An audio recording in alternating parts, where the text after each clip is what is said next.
Olá, olá, meu amigo internauta, minha amiga internauta. Voltamos com o Abre o Jogo, temporada Cartolas, trazendo aqui personalidades do esporte paraense, especialmente pessoas que foram da gestão tanto do Paysandu como do Clube do Remo.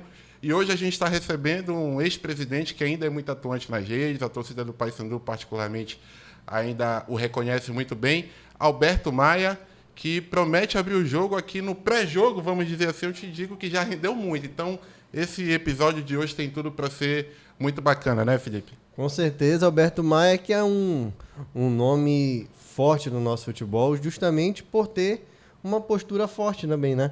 Dentro, fora dele, independente de estar exercendo algum cargo ou não. E é exatamente por isso que ele está aqui no Abre o Jogo, que é justamente para abrir o jogo. A gente sabe que não é qualquer um que dá a cara a tapa, que fala o que realmente acha, que fala o que realmente pensa, que realmente abre o jogo.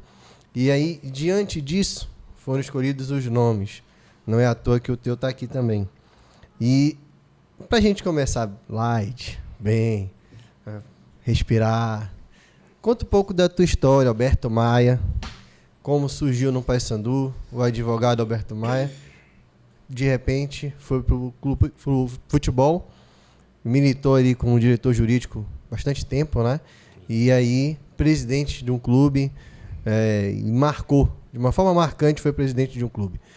Como foi a tua trajetória até chegar ao Paysandu, ao futebol?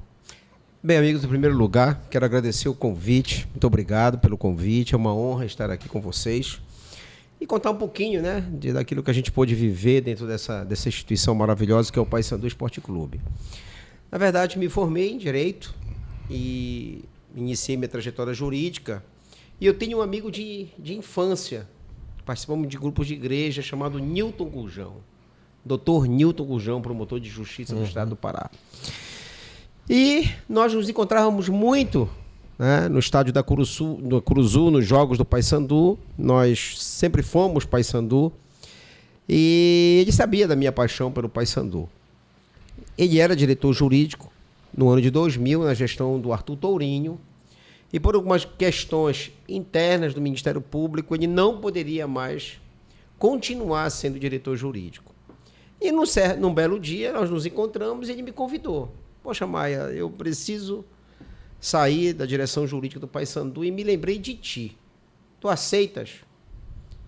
E eu disse para ele, cara, estou muito feliz pela lembrança, vou ter que estudar a parte desportiva, mas sou apaixonado pelo Paysandu e quero saber se tu vai me ajudar. Uhum. Ele disse, não, te ajudo, pô, conte comigo, te ajudo sim. Disse, então, conte comigo, eu aceito. Foi aí que ele me levou lá com o Tourinho, foi quando eu conheci o Tourinho. E iniciamos essa caminhada no Paysandu. Foi uma caminhada muito especial, porque eu tive a oportunidade de viver como diretor momentos inesquecíveis, né? Ímpares na história do futebol do Pará, que foi campeão da Copa Norte, campeão dos campeões, Libertadores da América. Tive a oportunidade de ver algum jogo, né, no exterior, principalmente o do Boca. Então, foram momentos muito marcantes que Deus me propiciou e desde aí eu acabei não saindo mais, ajudando sempre de alguma forma que a gente pudesse colaborar com o clube. Tu foste eleito presidente, Maia, por uma chapa chamada Novos Rumos. Aí o começo daquele movimento em que vinha para reformular um período de gestões do Paysandu ali do Luiz Amado. E até teu vice, depois o Ricardo foi eleito também, e outros nomes aí estão até hoje na Novos Rumos. O que mudou daquele período em que tu foste eleito, com o apoio dessas pessoas, que hoje tu tem até como desafeto aí publicamente, o que mudou em relação àquele grupo da Novos Rumos para o que é hoje? Olha só, eu acho que é importante a gente botar um ponto final nessa história Novos Rumos. Porque eu noto que sempre tentam induzir, até a própria imprensa ela é induzida a erro com relação a essa questão da Novos Rumos. O que foi a Novos Rumos? Na verdade, existia a Juventude Bicolor, que eu não fazia parte da Juventude Bicolor, era um grupo, né, de jovens e a ideia deles era sempre ajudar o Paysandu de forma incondicional. Eu soube que eles fizeram trabalhos maravilhosos, né, colaborando com as direções do Paysandu. E aí eu acabei me aproximando de alguns amigos com a ideia da gente fazer um Paysandu diferente, tá? Mas a ideia de fazer um Paysandu diferente não era fazer um Paysandu mediatista, não era fazer um Paysandu para aquele momento, para aquela competição. Era fazer um trabalho organizacional, estrutural na instituição. E por esse motivo, eu fiz parte desse grupo, porque eu acredito, até hoje eu acredito muito no Paysandu, na instituição Paysandu, na marca Paysandu. Então a ideia, e ali eu via que tinha muitos jovens empresários que tinham uma visão totalmente diferente da forma como o Paysandu era conduzido. Né? A gente sabe que ser presidente do Paysandu não é fácil, quem sentou na cadeira sabe da pressão, sabe de toda a situação que você atravessa.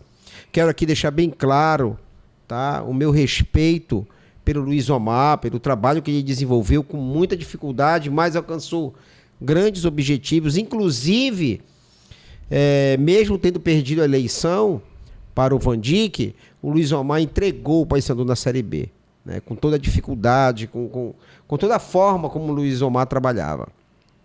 E merece todo o nosso respeito. Mas a ideia desse grupo era isso, pô. Era estruturar, era reorganizar, era preparar um alicerce para fazer do Paysandu, num período de 10 anos, o Paysandu estar na Série A de forma sólida e consistente. O que o Fortaleza é hoje, mais ou menos, seria um modelo? Sim. Eu acho que o Paysandu começou um modelo antes do Fortaleza. Né? Antes do Fortaleza. Inclusive, o presidente do Fortaleza um dia deu uma entrevista dizendo que ele veio aqui copiar a gestão que a gente tinha implementado na nossa época, da marca Lobo, da marca própria e outras situações.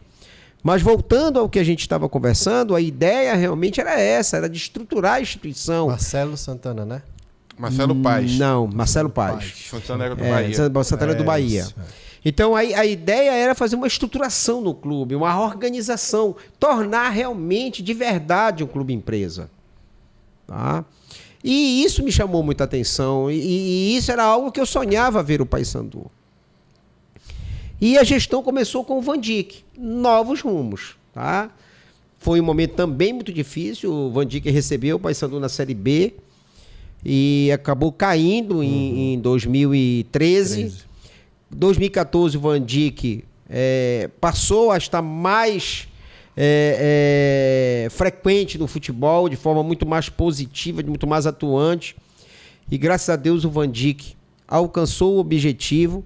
Porém, quem seria um candidato não seria eu, seria o Sérgio Serra, que era o vice-presidente do Van Dijk. Porém, o Paysandu estava num momento muito difícil no campeonato. Muito difícil. Na verdade, quando se fazia uma avaliação bem criteriosa, a possibilidade do Paysandu conseguir o acesso era muito pequena. E aí o Van Dijk não seria mais reeleito, porque havia um acordo de cavalheiros de que não haveria reeleição, de que a gente colocaria sempre um novo presidente para ir mudando as ideias e para ir aperfeiçoando aquilo que a gente queria, que era justamente de reestruturação, de reorganização da instituição. Não tinha ninguém para assumir. Eu estava no Rio de Janeiro, defendendo as cores do Paysandu lá no tribunal, e a cúpula aqui reuniu, inclusive com a presença do meu sócio, do Antônio Maciel, do Alexandre Pires e outros, e eles acabaram me escolhendo como um propenso candidato a presidente, em virtude da atuação do departamento jurídico, que vinha assim trabalhando de forma muito atuante. Cheguei em Belém, foi um momento complicado, porque minha família no momento inicialmente não queria, minha mulher não queria, mas a minha mãe me deu um apoio muito grande e o meu filho Vitor Maia me deu um apoio muito grande. Enquanto que a minha mulher e o Alberto Maia Neto não queriam muito e tal, né? Até que eu decidi aceitar, aceitei, e aí Deus veio e colocou sua mão, né? Quando eu aceitei, Deus lá veio, Nossa Senhora de Nazaré botou sua mão e disse assim: peraí que eu vou entregar o Paysandu pro Alberto Maia na Série B. E aí houve aquela reviravolta toda, aqueles jogos que nós dependíamos dos resultados. Os resultados mais improváveis possíveis. Mais improváveis possível, deu tudo certo, né? E aí eu acabei recebendo das mãos do Van Dijk o Paysandu na Série B. E fizemos todo aquele trabalho, que eu acredito que a gente ainda vai falar sobre esse trabalho todo do ano de 2015, 2016. Porém, dia 31 de dezembro de 2016, quando eu saí da presidência, que o Sérgio Serra assumiu, ali acabou a Novos Rumos. Ali acabou a Novos Rumos. Novos Rumos deixou de existir naquele momento. Por que deixou de existir naquele momento? Porque tudo aquilo que nós pensamos inicialmente que nós queríamos para o Paysandu, a gestão posterior, a minha, né, quebrou todo o acordo que foi feito. Todo o acordo que foi feito foi quebrado.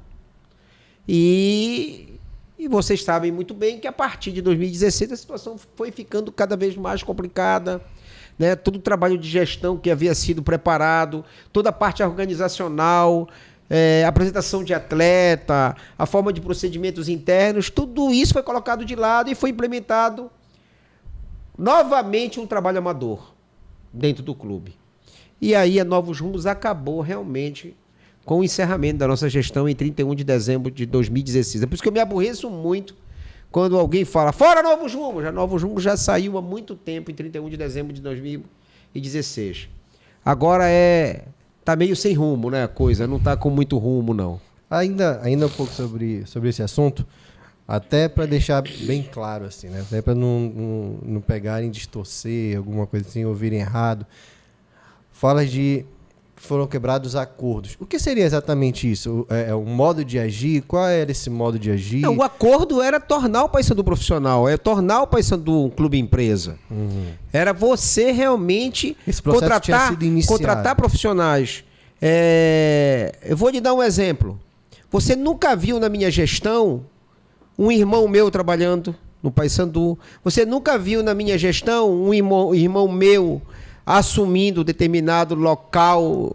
Não existia, eram profissionais que eram contratados. Uhum. Eram profissionais que atuavam no mercado brasileiro. Né? Então, nós tivemos muito cuidado em fazer essas contratações pontuais. Por exemplo, na nossa gestão tinha um analista de desempenho. Segundo informações que eu vi, agora tem 3, pô. Então, a gente fazia, naquela época, um trabalho dentro das condições financeiras do Paysandu. Uhum.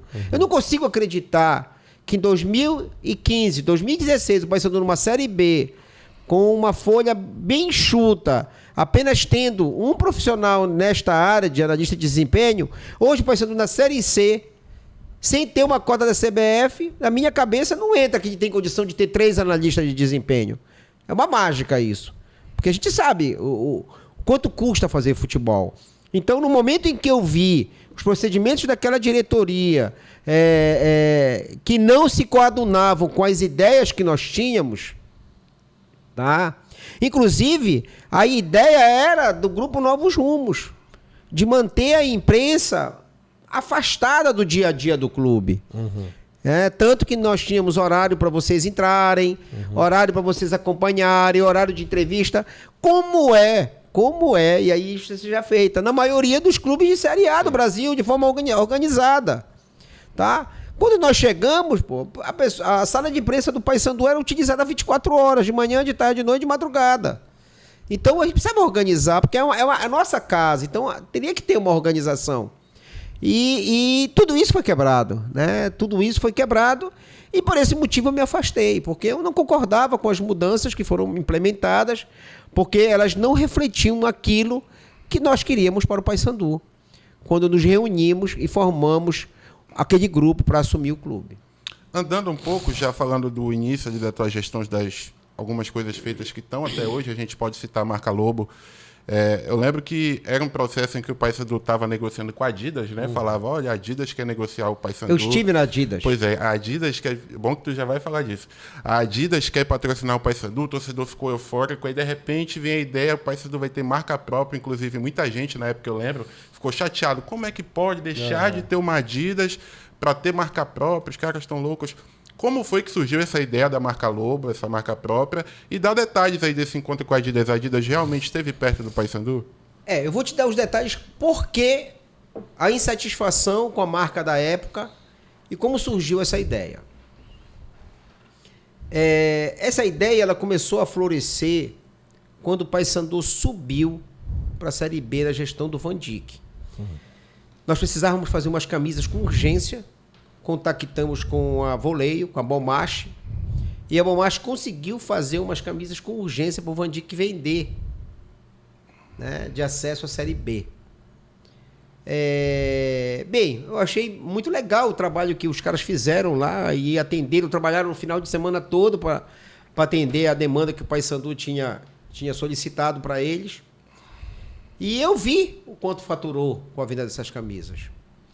E eu me indignava quando eu assumi quando eu era diretor jurídico, de ver quanto a empresa depositava na conta do Paysandu, utilizando uma loja na Curuzu e utilizando uma loja na sede, onde eles não pagavam aluguel, não pagavam nem luz. Né? E aí eu chamei a empresa para conversar em Belém. Ainda em dezembro, porque quando eu ganhei a eleição, a nossa diretoria, na verdade, não tinha nem assumido, ganhou a eleição. O Van Dijk, em dezembro, me deu carta branca para tomar as decisões do que ele falou publicamente isso, né? Ele falou publicamente sobre isso. E me deu plena carta branca para tratar do futebol. Assim, eu também fiz com o meu sucessor. Uhum. Tá? Quando foi em dezembro, eu dei carta branca para quem me sucedeu fazer todo o trabalho do futebol. Dentro das minhas regras. Quando eu digo regras, é o seguinte, não é forma de contratação, não, porque a pessoa tem que ter liberdade para fazer o trabalho que ela acha que deve ser feito. Mas a utilização do hotel, que só podia ser utilizado para concentração, que as pessoas não podiam dormir lá e outras coisas. E isso foi feito, foi repassado ao meu sucessor, que ele assumisse toda essa parte do futebol, contratação, contratos e tal. Bem, e eu chamei a empresa à época que era a Puma, que confeccionava, né, o nosso material esportivo, e conversei com eles. Eu disse, olha, poxa, gente, vocês utilizam o ponto da sede, do estádio. Acho que está na hora da gente repensar esse percentual que vocês pagam, porque é muito pequeno, 10%. Vamos repensar no aluguel. A gente precisa profissionalizar o Paysandu. E eu acho que as coisas precisam começar por vocês, que são parceiros e tal.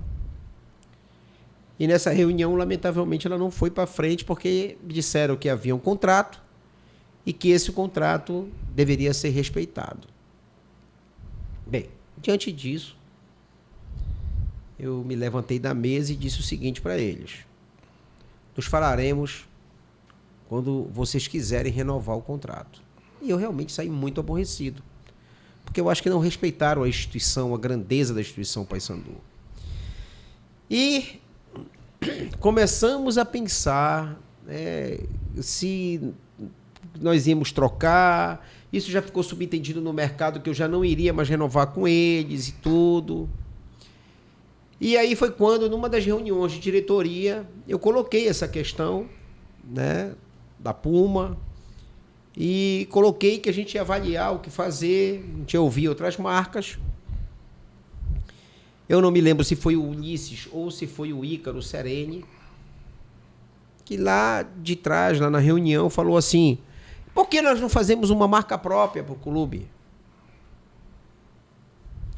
Aí eu virei para ele, né? Eu disse, olha, bastante interessante a tua ideia. Prepara um projeto e me traz um projeto. Porque é o seguinte, você falar, meu irmão, qualquer um faz, pô.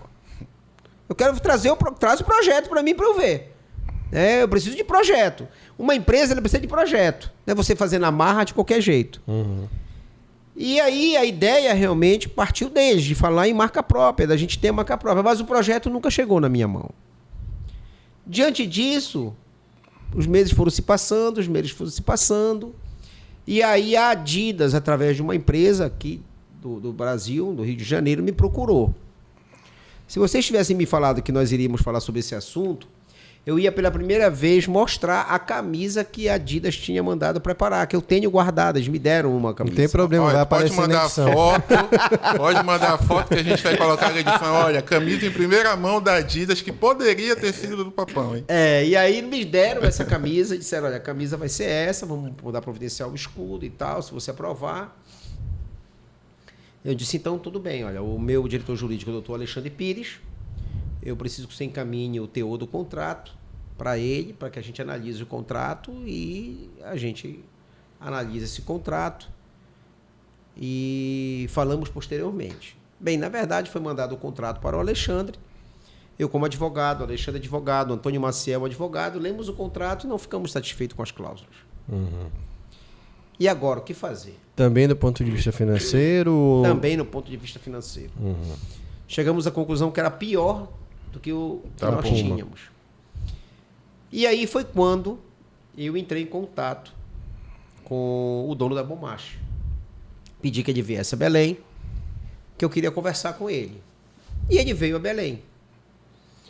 Chegou em Belém, nós conversamos, expliquei para ele e perguntei para ele se ele tinha condições de fazer essa fabricação.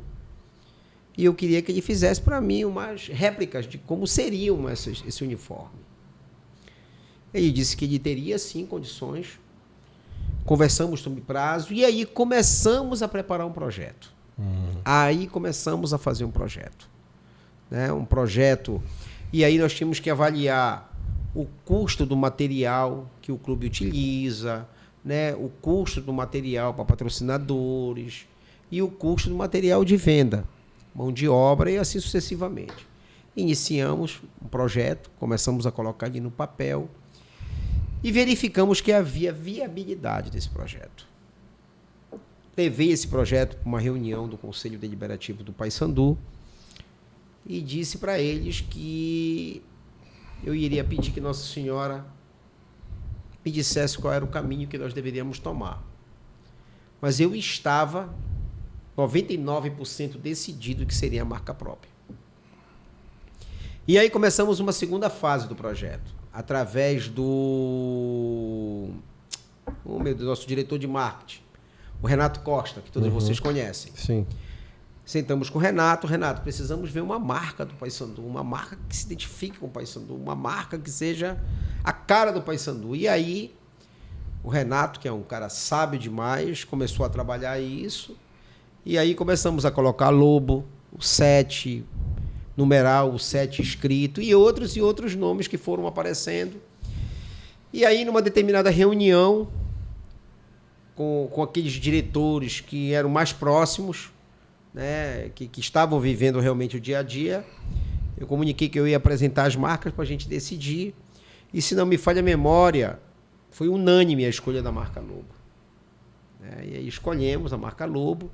Foi feita uma alteração inicialmente, a marca vinha só com a cara do lobo. E aí nós ajustamos alguns detalhes e aí é a marca o que é a marca hoje. Fizemos um estudo primeiro para ver se haveria a possibilidade de utilizar a marca. Por esse motivo que a gente não perdeu aquele processo, porque o jurídico fez um estudo, se poderia utilizar a marca Lobo e tal, e aí foi feito um estudo positivo que poderíamos usar. E aí foi quando nós começamos o trabalho, né? Isso já era... A fábrica, 2016. Isso nós começamos a tratar desde novembro de 2015. Esse processo todo foi até... Esse processo todo, nós conseguimos apresentar a camisa, né, para iniciar a temporada, porém nós só lançamos em abril. Em virtude da necessidade da compra, né, dos materiais para a confecção da camisa, a confecção do escudo, do selo, da marca Lobo e assim sucessivamente. Não sei se vocês lembram que deu um problemão na primeira camisa, que começava a tirar e tal. A questão do perfume, né, que falavam. Perfume, mas na verdade é o seguinte, todas essas camisas, se tu botar uma que boa, um perfume muito forte, acontece mancha, isso. Né? Mas aí nós conseguimos fazer um ajuste e lançamos a camisa, se não me falha a memória, em abril de 2016. Abril, maio, junho, julho, agosto, setembro, outubro, novembro. Em 9 meses nós vendemos 8 milhões de reais. Então, assim, foi um sucesso muito grande que nos proporcionou a ter um caixa que pudesse cumprir com as obrigações. E a marca Lobo surgiu realmente deste anseio que nós tínhamos, primeiro, de ter um produto que o controle fosse nosso. Esse. Segundo, de nós lançarmos os produtos de acordo com a nossa necessidade, porque a Puma nós não tínhamos condição, nós tínhamos que fazer uma análise do que nós iríamos precisar para o próximo ano. E o futebol, ele é uma incógnita, pô. Então, uma competição que tu está participando aqui, que tu pode não ser campeão, bora dar uma reviravolta para campeão. Então, a gente não tinha, com essas empresas, como produzir uma camisa de campeão, como produzir uma camisa festiva, como hoje se faz, né? Então, a ideia era isso. Era a busca de receita, pô. Isso é profissionalismo. Né? Então, o primeiro passo foi esse, um passo difícil de ser dado, mas eu disse a todos da diretoria de que eu iria encampar essa ideia, que se desse errado, a culpa era minha. Totalmente minha. E graças a Deus deu certo. E aí a gente serve de modelo, de exemplo aí para muita gente, né? Só que a marca Lobo, ao longo desses anos, aí está falando aí 2016, então a gente está 7 anos, né? 7 anos dela em vigor. Nesse período ela já foi alvo de questionamentos, se vale a pena, se não vale, enfim. E tu, apesar de tu ter encerrado ali, dezembro de 2016, como presidente, nunca te afastou do Paysandu, nunca deixou de estar dentro do Paysandu. A marca Lobo hoje, ela é tão lucrativa quanto foi naquele período? Ou como um modelo de negócio, ela ainda é algo consistente para o Paysandu?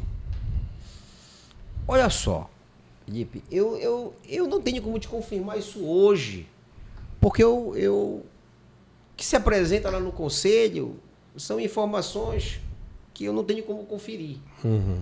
Então, mas se uma marca própria de uma grande nação como é o Paysandu não fosse lucrativa, as pessoas que dirigiram a marca Lobo como diretores não seriam hoje os donos.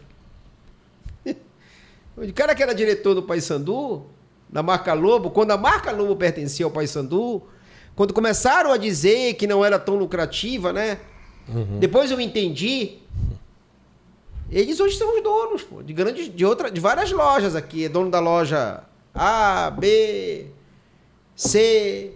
Então, o cara que conhece o produto, o cara que é diretor do Paysandu, que a marca é do Paysandu, e depois eles dizem que a marca não é tão lucrativa e ele fica com as melhores lojas, ou ele é muito burro, ou eles acham que a gente é muito burro. Uma das duas, né?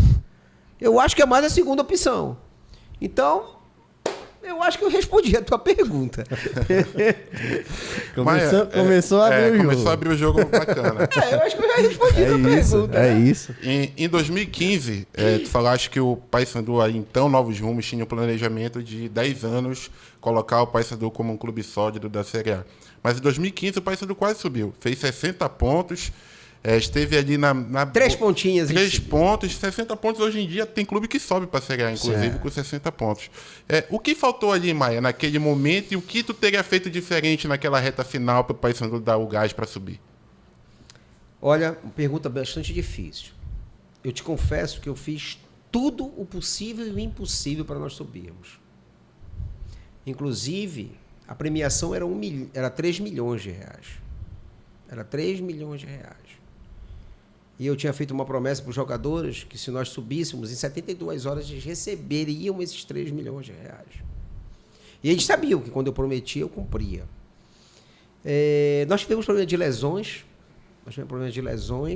Né? E, assim, coisas do futebol.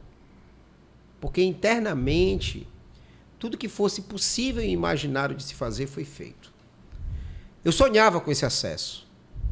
Né? Eu sonhava com esse acesso. Por que eu sonhava com esse acesso? E aí, eu acho que foi mais uma vez Deus e Nossa Senhora que disseram assim: te acalma, Alberto Maia. Porque eu sonhava com esse acesso, porque com esse acesso eu ia fazer uma revitalização interna na Curuzu muito grande. Eu ia pegar as duas arquibancadas do Chac da Curuzu, eu ia transformá-las tipo do La Bombonera. Aquele paredão. Eu ia fazer mais um andar, né? E a ideia era colocar 4 camarotes, um em cada esquina, camarotes grandes nas esquinas. Tá? Iríamos dar uma reestruturada na Curuzu e nós íamos fazer o CT do Paysandu. Já tinha planos, então antes do acesso já estava... Sim, mas eu acho que eu pagaria um preço muito alto. Porque o Paysandu poderia cair para a Série B. Acho que cairia. Porque eu não iria investir todo esse dinheiro no futebol. Eu ia investir esse dinheiro na infraestrutura do Paysandu. Né? Principalmente no centro de treinamento, para que o Paysandu pudesse formar os seus atletas. Mas formar, pô. Não é esse negócio que tem aí, que não serve para quase nada. E olha que mesmo assim ainda forma jogadores, ainda forma, por incrível que pareça. Mas nós temos muitos diamantes aqui no Pará a serem lapidados. Eu vou te dizer uma coisa. Não precisa tu sair daqui nem do Pará nem do Maranhão. Se tu tiver um CT de qualidade, tu preenche todas as vagas do teu CT só com atletas do Pará e do Maranhão. E o meu sonho era esse. Meu sonho era deixar o Paysandu com um centro de treinamento de excelência, o melhor do norte do Brasil. Mas, lamentavelmente, nós não subimos, né? E esse sonho eu não pude realizar. Nessa questão de centros de treinamento, tu falaste, né, que foi o sonho e tudo, sentiu aquele gostinho com a inauguração daquela entrada, teve todo aquele processo muito voltado para o marketing também, né, que o Paysandu estava precisando muito naquele momento também. E o projeto não caminhou, não avançou por vários, e aí vem um motivo, e vem outro motivo, e vem outro motivo. E é sempre o imponderável que vem acontecendo, vem acontecendo, vem acontecendo. Mas eu coloco isso na mesa não do ponto de vista assim, o que aconteceu com o CT. Existem, com certeza, vários erros aí, vários fatores que estão colaborando para que o Paysandu não tenha seu CT. Agora, o que tu acredita que pode ser feito na atual conjuntura o Paysandu ter de fato um CT, iniciar de fato aquelas obras, sem depender de algo que é, como mesmo disseste, que é o imponderável, que é o futebol dentro de campo. É difícil, com certeza deve ser um desafio muito grande, mas para quem está lá dentro, para quem teve essa experiência, pode enxergar coisas que a gente aqui do lado de fora não está vendo. O que o Paysandu pode fazer para não depender do futebol, não depender do imponderável, para iniciar de fato um projeto que é estruturante para o resto da vida da instituição? Olha só, quando eu falo do improvável, do ilógico, eu digo que eu conceituo o futebol como ilógico. Tá? Mas você nunca ouviu de mim que eu falo que construir um CT, alcançar metas é ilógico. De mim você nunca ouviu isso. O futebol é ilógico. Né? É uma caixinha de surpresa. Uhum. Mas, quando se trata de projeto, de estruturação, de organização, você tem que ter projeto de gestão. Eu vou te dar um exemplo disso. Vamos lembrar aqui 2016. 2016, nós fomos campeões invictos paraense. Em 2016, nós fomos o primeiro clube do Norte campeão da Copa Verde.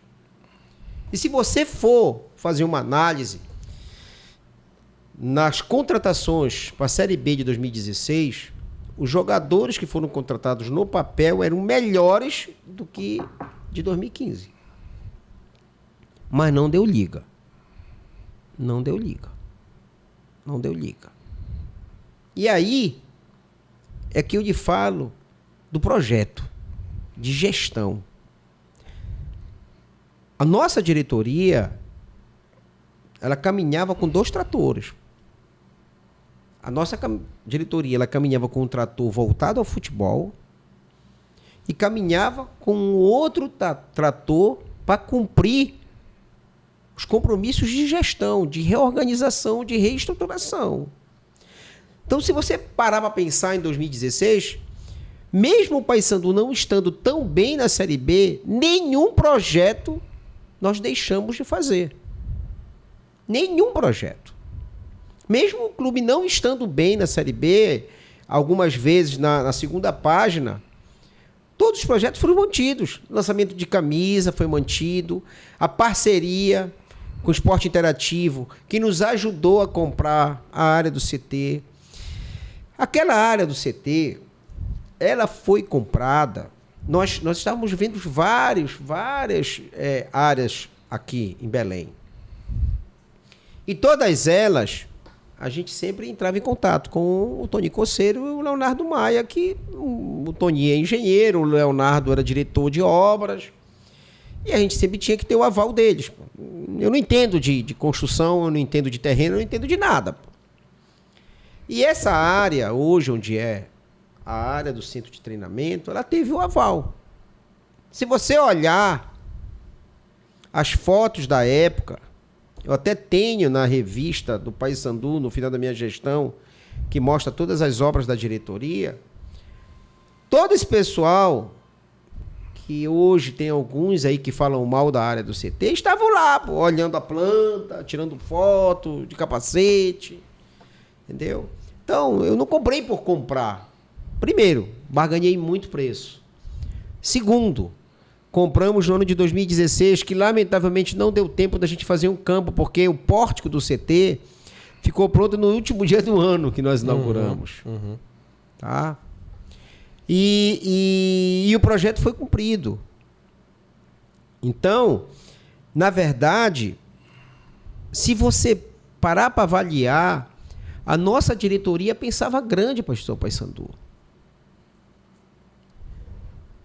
Quando era realmente Novos Rumos, a gente pensava grande. Quando todo mundo, eu digo assim, quando todo mundo era Novos Rumos, por que quando eu falo Novos Rumos? Porque quando todo mundo olhava para a instituição Paysandu, que era assim que todo mundo pensava, todo mundo olhava só para a instituição Paysandu, você pode ver que todos os lançamentos das camisas foram shows, trouxeram um paniquete.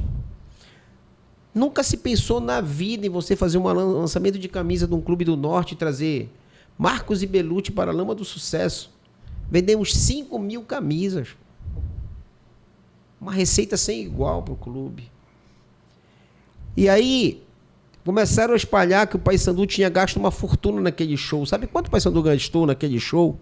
40 mil reais. O resto tudo foi patrocinadores. 6 patrocinadores que pagaram o evento. Porque as pessoas acreditavam na gente. Acreditavam que todos os nossos projetos eles eram cumpridos. Eles eram feitos de forma organizacional. E o CT do Paysandu, ele foi projetado para ser dado continuidade. E aí eu vou te dizer, vou te dar um exemplo, como não existiu mais Novos Rumos a partir do dia 31 de dezembro de 2016. E é por isso que eu falo isso com propriedade. Vou falar uma coisa que pouca gente sabe. Quando o senhor Paulo, que era o dono da área da qual o Paysandu comprou, entregou a área do CT toda murada,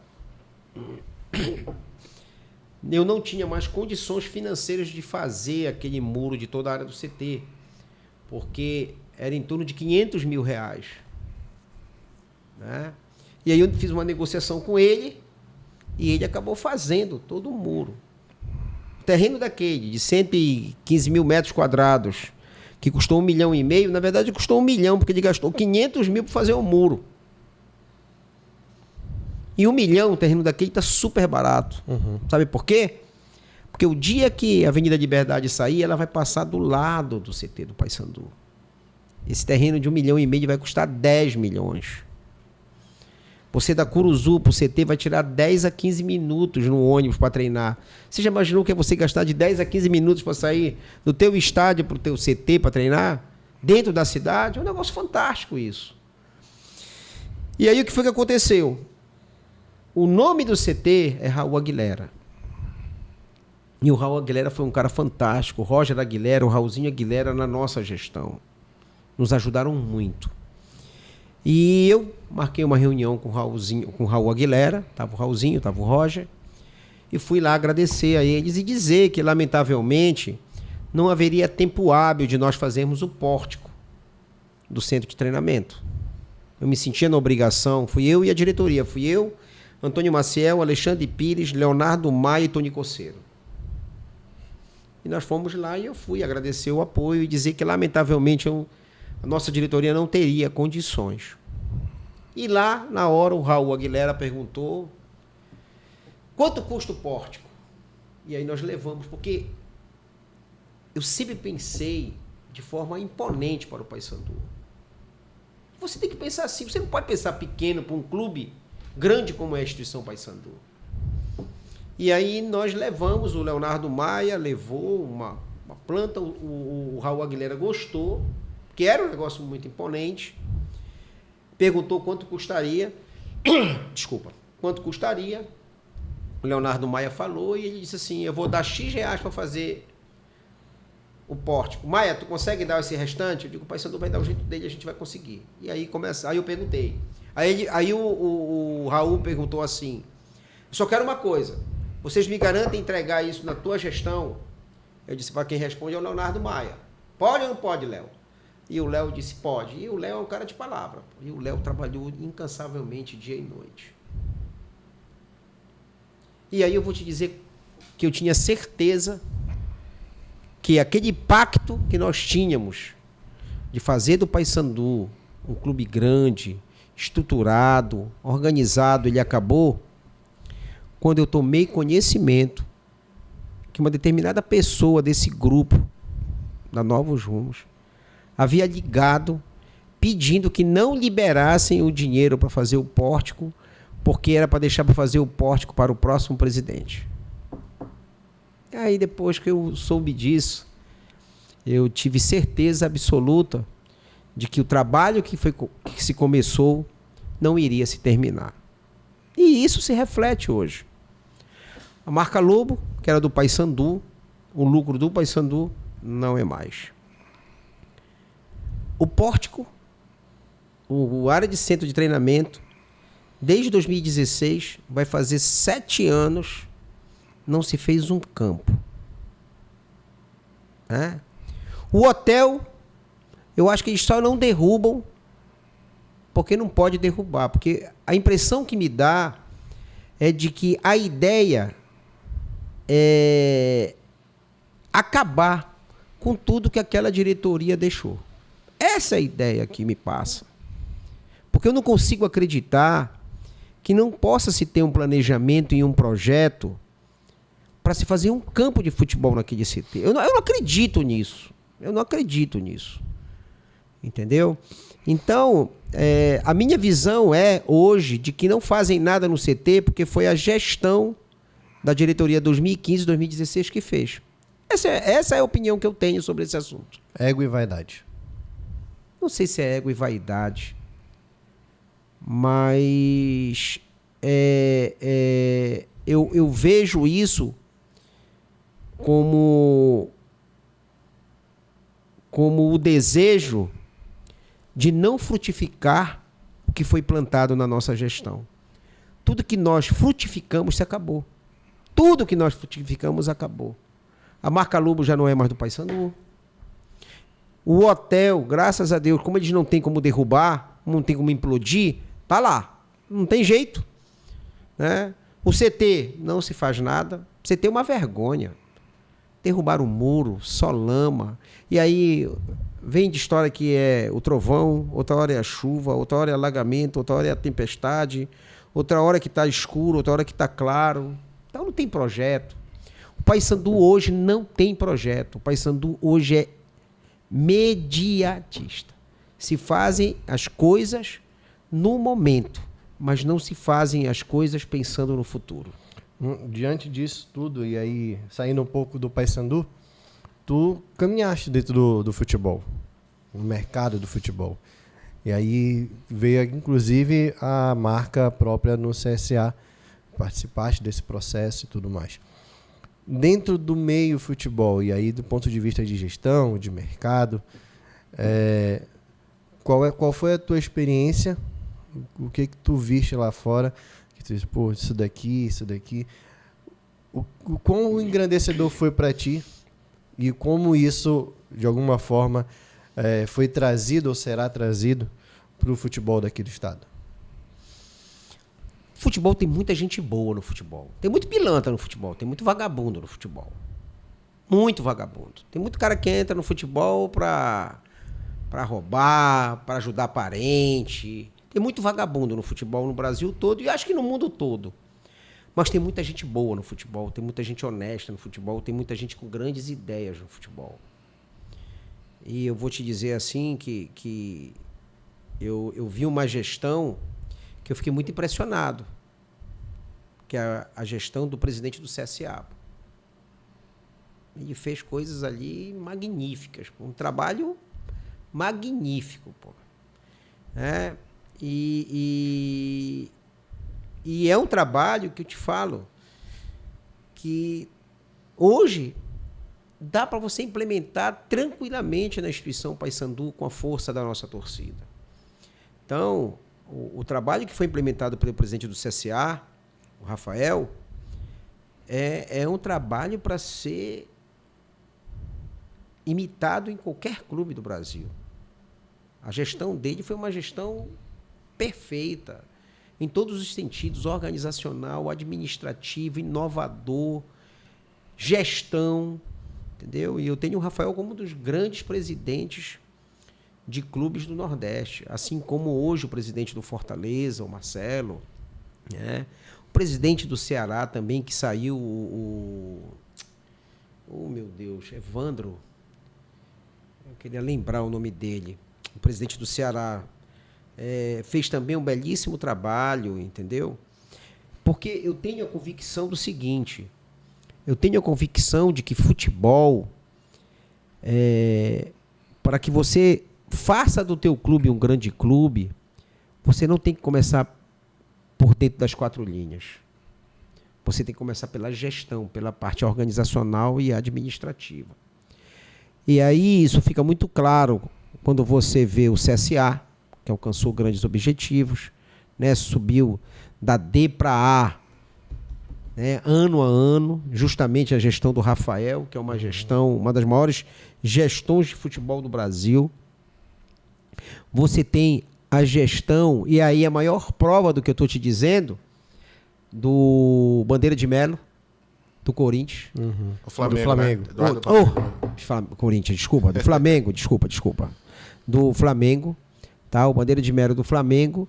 E o Bandeira de Melo, quando assumiu, ele deixou bem claro lá no Flamengo, dizendo o seguinte: não serão anos de grandes títulos, mas serão anos de grandes conquistas.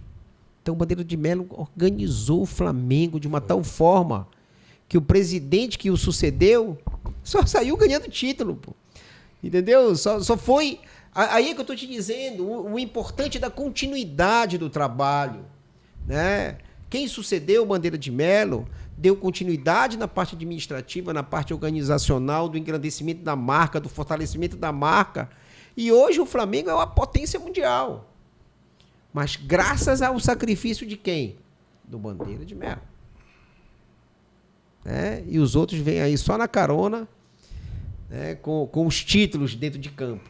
Mas se você pensar que o futebol é primeiro feito com as conquistas em campo e depois com a organização administrativa, você não chega muito longe a lugar nenhum.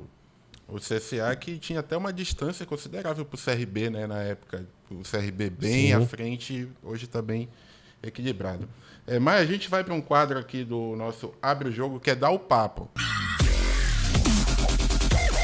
A gente vai dar um nome aqui e aí tu fala sobre a pessoa, tu fala o que tu quiser, fica aberto para falar sobre ela, dar a tua opinião. E o primeiro que eu vou começar, eu acho que tu vai gostar. Antônio Maciel. Cara, meu irmão. Antônio Maciel é meu irmão. Um dos caras mais inteligentes que eu já conheci e um apaixonadíssimo pelo Paysandu. Seria um bom presidente do Paysandu? Não. Seria um ótimo presidente. O Antônio era um cara apaixonadíssimo pelo clube. O Antônio tinha ideias inovadoras e o Paysandu perdeu muito com a sua perda. Lamentavelmente, a instituição Paysandu perdeu muito com a sua perda. Eu tenho certeza que o Paysandu não estaria hoje como está, patinando em solo de pântano. Ricardo Gluckpol. Rapaz, o Ricardo alcançou os objetivos pessoais dele. Acho que O que eu posso dizer? Alcançou os seus objetivos pessoais e ele deve estar feliz, porque ele alcançou os objetivos pessoais, os quais ele sonhou. Sérgio Serra. Sérgio Serra? Rapaz, o Serra... Olha como é difícil falar do Serra, né? Porque ele passou tão pouco tempo no Paysandu. Mas ainda continua lá no Paysandu ainda. Eu acho que o Serra deveria se aposentar para o bem do Paysandu. Eu acho que ele deveria se afastar totalmente. Assim como ele não teve coragem de continuar, de encarar o término da sua gestão, ele também deveria ter essa coragem de sair do Paysandu, deixar as pessoas caminharem, deixar as coisas acontecerem. Toninho Coceiro, família Coceiro. A família Coceiro, ela foi importantíssima na minha gestão. Importantíssima. O doutor Coceiro é uma pessoa apaixonada, da qual eu tenho um maior respeito. Né? Toni também. Toni foi um cara que foi importantíssimo em todo o processo de organização, de reestruturação. O Toni, junto com o doutor Coceiro, a família Coceiro, elas têm uma importância significativa na construção daquele hotel. Muito grande. Não é à toa. Eu não nasci para puxar saco de ninguém, porque eu não preciso puxar saco de ninguém. Nem cargo político eu tenho. E a escolha do nome do Dr. Coceiro fui eu que propus ao Conselho por todo o trabalho que ele fez ao Paysandu. E é merecedor. Merecedor. Muito merecedor. Pena que estamos em lados opostos politicamente. Mas o Toninho é um cara fantástico, junto com o Dr. Coceiro. E acho que o Toninho teria tudo para fazer uma grande gestão no Paysandu. Uma grande gestão no Paysandu. Lamento, porque ele merecia isso. Mas as escolhas o fizeram alcançar aqueles objetivos, lamentavelmente. A imprensa esportiva do Pará. Rapaz, a imprensa do Pará, ela é muito importante no futebol paraense. Ela é altamente importante no futebol paraense. Ela alavanca bastante todo o trabalho que é feito pelos clubes. Claro, como toda profissão, eu sou advogado, tenho os maus profissionais como advogados, assim como na imprensa, né? Tem os maus profissionais. E eu te confesso que hoje, se eu fosse presidente do Paysandu, as minhas tratativas com a imprensa seriam diferentes. Claro, fora os vagabundos, né? Aqueles que eu considero que não valem um fósforo apagado continuariam no limo. Mas hoje, vocês e muitos outros, que eu acho que a gente deveria ter tido muito mais proximidade, e eu tenho certeza que isso ia acontecer. Porque a imprensa é uma grande parceira do futebol paraense. A imprensa, ela faz um trabalho, e nas minhas andanças em vários estados, que em poucos estados a imprensa faz como faz aqui. Então, merece meu respeito. E eu lhe digo que se um dia eu voltasse a ser presidente, a imprensa seria uma grande parceira que nós teríamos. Agora, como Alberto Maia, homem de negócios, homem do futebol. Clube do Remo. O Remo, a gente sabe, né? É a segunda maior força do futebol paraense. Não, mas eu respeito a instituição Clube do Remo. A instituição Clube do Remo, ela merece todo o nosso respeito, né? Como gestor de futebol, como homem do futebol, merece o respeito. Merece o respeito por todo o trabalho que é desenvolvido. É uma grande marca. E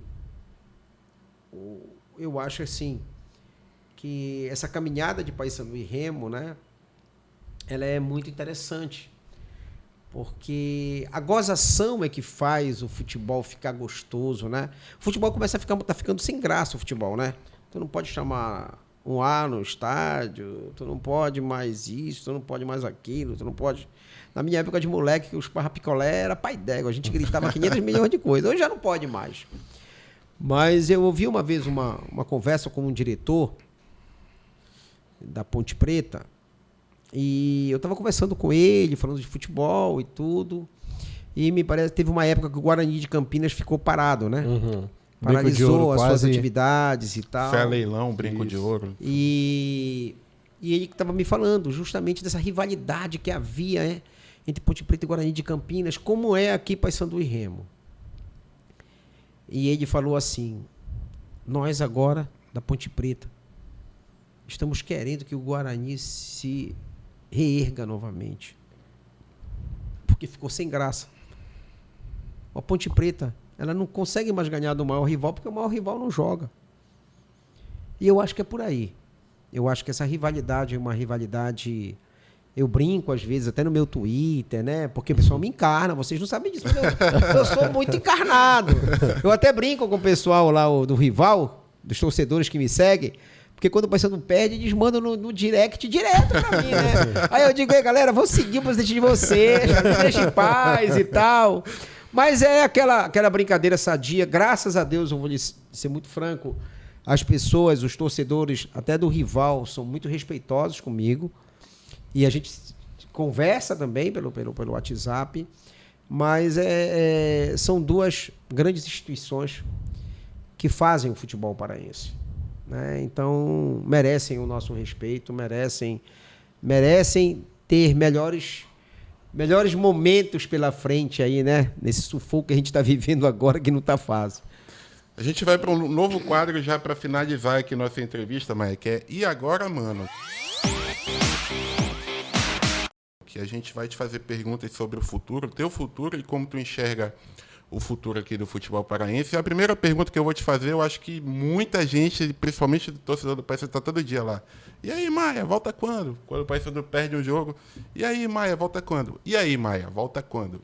Eu tenho vontade de voltar. Tenho. E vou te dizer por que eu tenho vontade de voltar. Eu tenho vontade de terminar o que eu comecei. Se ninguém tiver coragem de fazer aquele CT lá, se eu voltar, eu quero começar a fazer. Porque eu não tenho a mínima sombra de dúvidas que a torcida do Paysandu e o projeto que a gente vai apresentar, ele sai do papel. Eu tenho vontade de voltar para terminar o que eu comecei. Já nas próximas eleições? Não sei. Eu não sei te dizer, mas eu tenho muita vontade de voltar para terminar o que nós começamos. O que aquela diretoria começou, né? Com pessoas pensando realmente na instituição, como lá a gente se reuniu lá em 2010, 2011, quando todo mundo só pensava no Paysandu. Todo mundo só queria o bem do Paysandu. Então, eu sei que tem muita gente hoje que está dentro do Paysandu que pensa assim, que quer o bem do Paysandu, que está trabalhando lá dentro do Paysandu porque quer o bem do Paysandu. E eu acho que a gente conseguiria garimpar todo esse pessoal para formar uma super diretoria e alavancar a instituição novamente. Agora eu vou te colocar esse ponto e aí acho que tu vai entender o porquê que eu vou colocar também. Que na última vez, eu não sei se foi a última eleição agora, tu falaste publicamente sobre um pedido que tinha sido feito para que tu voltasses a disputar a eleição e que naquele processo, junto à tua família, tu vivia aquele embate e decidiu por não seguir, né? Não concorrer. Hoje seria diferente. Hoje já é uma decisão do Maia e aconteceria essa disputa por uma eleição ou seria algo ainda pensado, ainda não, maturado? Eu te falei, eu quero voltar a ser presidente do Paysandu para terminar o que não conseguiram fazer em um campo. Eu quero voltar a ser presidente do Paysandu para fazer um lançamento de camisa digno da marca do clube, numa festa bonita, numa festa respeitosa para a nossa instituição, para o nosso torcedor. Eu quero voltar a dizer para a torcida do Paysandu que o Paysandu tem as suas certidões, que o salário está pago em dia, que não tem nada atrasado, Não é dizer que está em dia e não está. Quando chega no final do ano, está o jogador reclamando. A instituição merece respeito, o torcedor do Paysandu merece respeito. E a minha vontade de voltar é para mostrar que a instituição tem condições com a sua marca de alcançar todos esses objetivos e reorganizar novamente, que o Paysandu não tem a sua certidão, se não me falha a memória, desde 2018, segundo semestre de 2018, ou de 2000, eu acho que foi 2019 que perdeu sua certidão. O Paysandu perdeu a certidão que nos deu o direito de ter a Caixa Econômica como patrocinadora. Então, a instituição ela é muito grande para caminhar a passos de tartaruga. Isso me deixa muito triste. Né? Então, nós precisamos fazer com que o futebol do Pará caminhe a passos largos, que cresça como um todo, mas que a instituição Paysandu esteja lá no topo.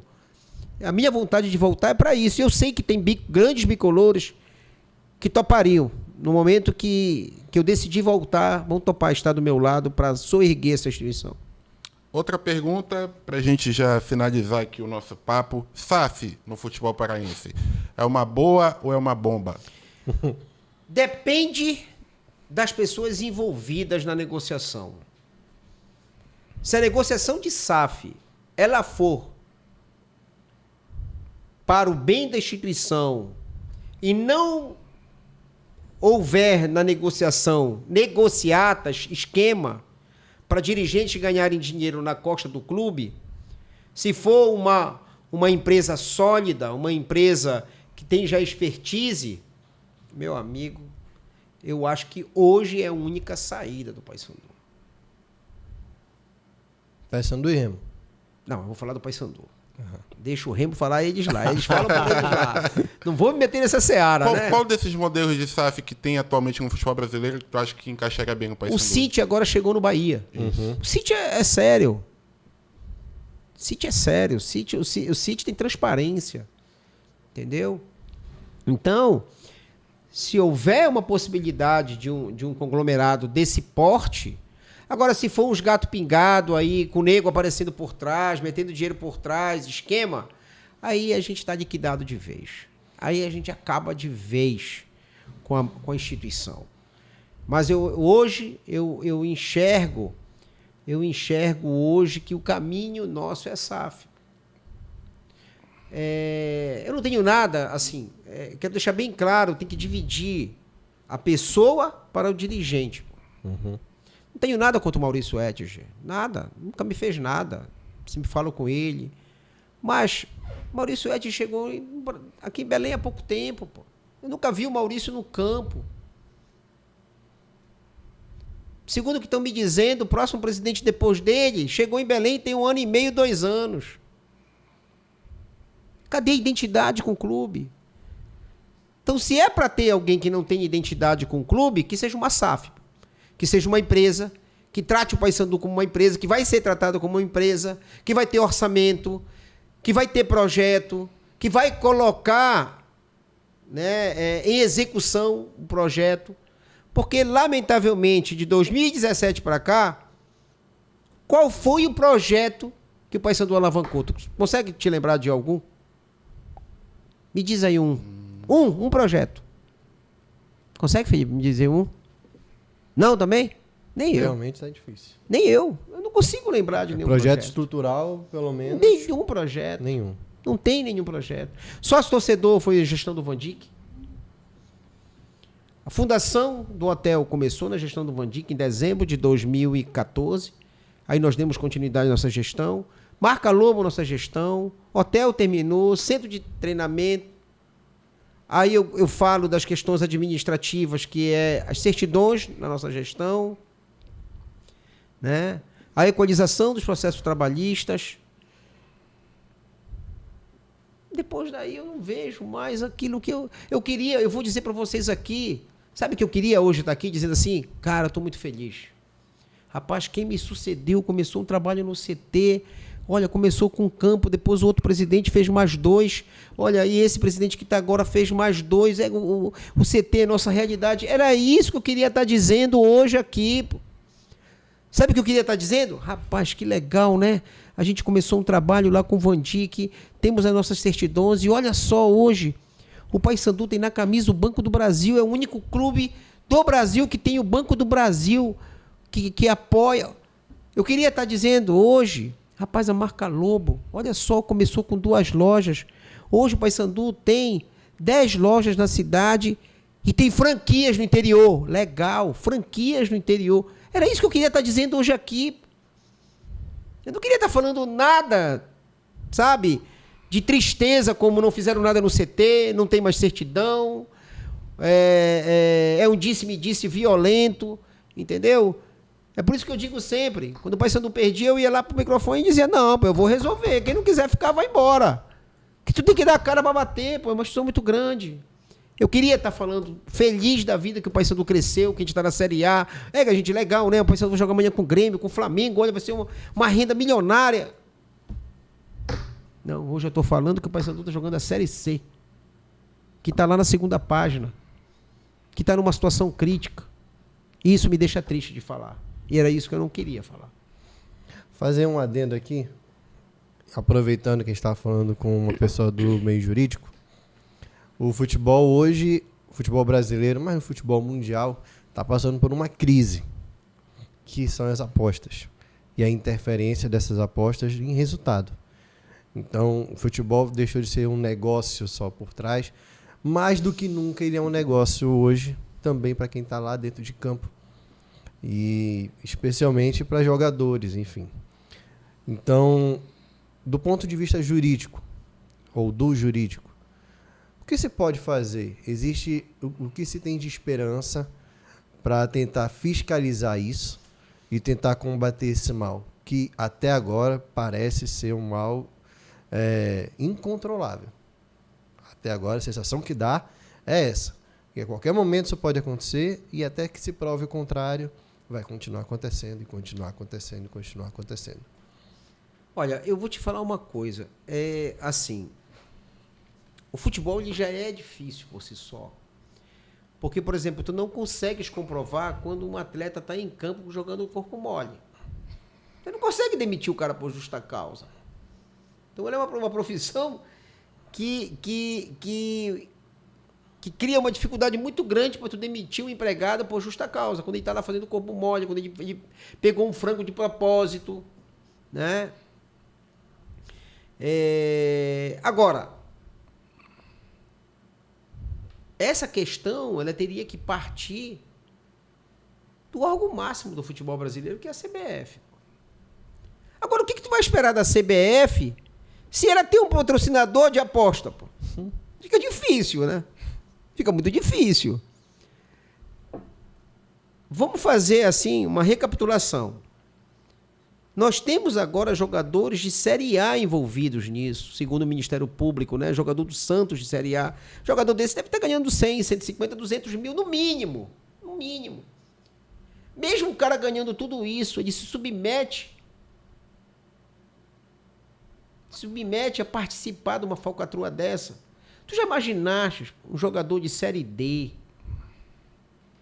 jogador de Série C de alguns times que ganham 10 mil, quando o cara oferece 50 mil.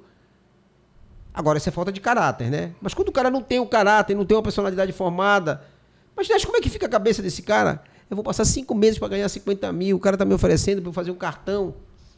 Em 1 minuto eu vou ganhar 50 mil. É difícil isso.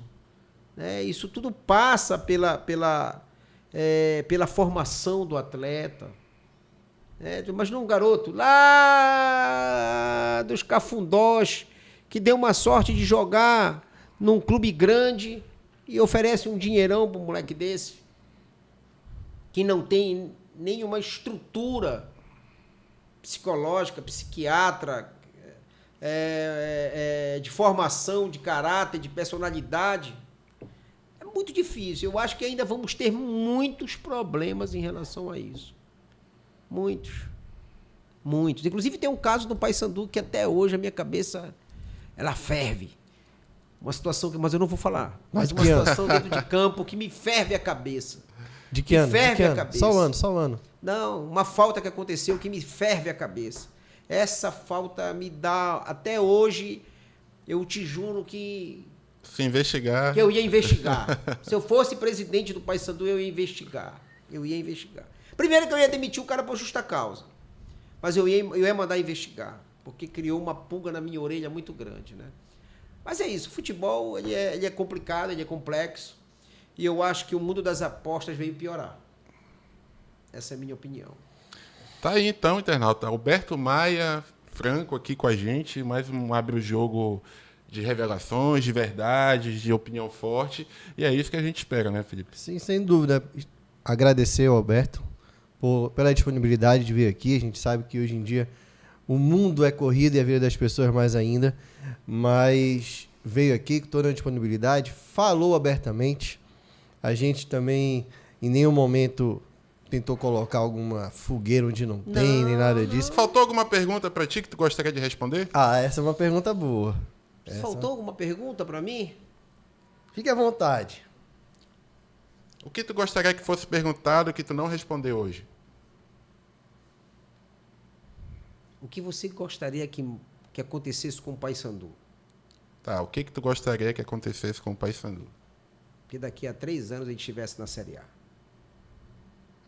Então pronto, então a gente vai finalizar o Abre o Jogo de hoje aí com a mensagem do Alberto Maia. A gente deixa aqui o nosso muito obrigado para o Maia e aproveita, vai lá no canal, assina o canal do Portal Liberal no YouTube, também no Facebook, lá na fanpage, dá o teu like e deixa aí nos comentários quem tu queres, qual o próximo dirigente que tu quer aqui no Abre o Jogo para conversar com a gente. Pode ser do Paysandu, do Remo, da Tuna, da SPF, por que não?